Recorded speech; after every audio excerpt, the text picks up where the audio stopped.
सबसे पहले बात करेंगे कोरोना संकट की। देश में 17 अप्रैल के बाद पहली बार कोरोना संक्रमण से मौत का आंकड़ा सबसे कम आया है। कोरोना की दूसरी लहर खत्म होने के करीब है, लेकिन देश में तीसरी लहर की भी आशंका जताई जा रही है। किस सर्वे में तीसरी लहर में बच्चों पर ज्यादा खतरे की बात को खारिज किया गया है? देश में बच्चों का टीका कब तक आएगा और कोरोना के संक्रमण से क्या टीबी से भी ग्रसित होने का खतरा बढ़ गया है?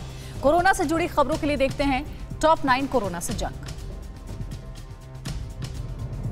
देश में कोरोना संक्रमण की रफ्तार तेजी से कम हो रही है। सबसे बड़ी राहत की बात यह है कि पिछले 24 घंटे में मौत के आंकड़ों में बड़ी गिरावट दर्ज की गई है। 24 घंटे में 1590 लोगों की मौत हुई है। इससे पहले 17 अप्रैल को इससे कम 1498 लोगों की मौत हुई थी। कल देश में 62,375 कोरोना के नए केस मिले, जबकि 88,000 से ज्यादा लोग ठीक होकर घर लौटे। एक्टिव केसों की संख्या घटकर 7,93,000 हो गई है।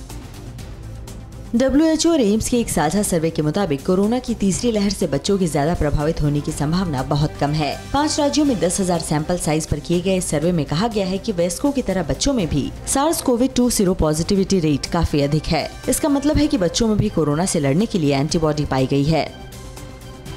कोविशील्ड टीका बनाने वाली सीरम इंस्टीट्यूट ऑफ इंडिया बच्चों पर वैक्सीन ट्रायल को लेकर बड़ी तैयारी कर रही है। सीरम की योजना जुलाई में बच्चों पर अमेरिकी टीका नोवावैक्स का क्लिनिकल ट्रायल करने का है। सीरम को उम्मीद है कि सितंबर तक कंपनी देश में नोवावैक्स वैक्सीन को कोवावैक्स के नाम से बाजार में उतारने में कामयाब रहेगी। भारत में बच्चों पर पहले से ही 3 वैक्सीन का ट्रायल चल रहा है।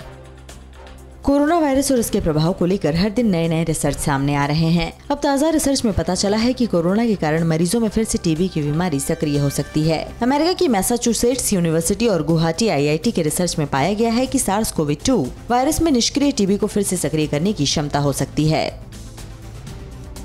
कोरोना की 5 वैक्सीन बनाने वाला अमेरिका अब इस महामारी से बचाव के लिए टैबलेट बनाने की भी तैयारी में जुट गया है। अमेरिका की बाइडेन सरकार ने कोरोना की टैबलेट बनाने के लिए $3 अरब का फंड दिया है। दावा किया जा रहा है कि ये टैबलेट शुरुआत में ही वायरस का असर खत्म कर देगी। Department of health and human service के मुताबिक कुछ कंपनियां इसके ट्रायल्स जल्द करने का काम शुरू कर चुकी हैं।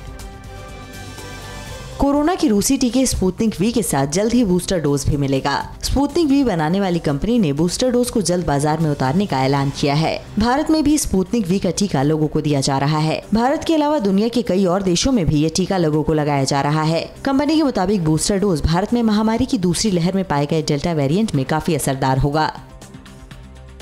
मुंबई में वैक्सीन फर्जीवाड़े का शिकार बॉलीवुड के नामी गिरामी प्रोड्यूसर रमेश तौरानी भी हुए हैं। 30 मई और 3 जून को रमेश तौरानी ने अपनी कंपनी टिप्स इंडस्ट्रीज लिमिटेड के 356 कर्मचारियों का वैक्सीनेशन कराया था, लेकिन अभी तक किसी को भी सर्टिफिकेट नहीं मिला है। रमेश तौरानी ने मुंबई पुलिस में शिकायत दर्ज कराई है। 30 मई को कांदिवली में हीरा नंदानी हेरिटेज सोसाइटी में कई लोगों को टीका लगाया गया था, लेकिन किसी को सर्टिफिकेट नहीं मिला था। कोरोना की रूसी टीके स्पुतनिक वी के साथ जल्द ही बूस्टर डोज भी मिलेगा। स्पुतनिक वी बनाने वाली कंपनी ने बूस्टर डोज को जल्द बाजार में उतारने का ऐलान किया है। भारत में भी स्पुतनिक वी का टीका लोगों को दिया जा रहा है। भारत के अलावा दुनिया के कई और देशों में भी ये टीका लोगों को लगाया जा रहा है। कंपनी के मुताबिक बूस्टर डोज भारत में महामारी की दूसरी लहर में पाए गए डेल्टा वेरिएंट में काफी असरदार होगा।